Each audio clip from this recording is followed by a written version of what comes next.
इथे आहेत असे बाप्पा ज्यांना पाहता मनात एकच विचार येईल की हे बाप्पा आपल्या घरी शोभतील. चला तर मग शोधूया आपल्या बाप्पाला. शोध बाप्पाचा विथ प्रीतम मध्ये.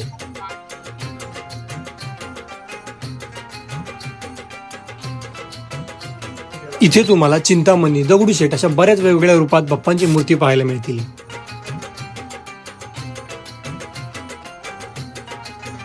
अशी चिक मोत्याची माळ होती ग 30 तोळ्याची ग.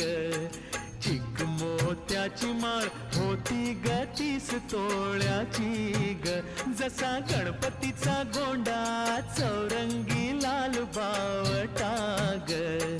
गणपतीचा गोंडा चौरंगी लाल बावटा ग. भेटली की नाही तुम्हाला तुमच्या बाप्पाची मूर्ती मला कमेंट मध्ये नक्की कळवा. आणि नसेल मिळाली तर काळजी करू नका. भेटूया एका नवीन भागासोबत.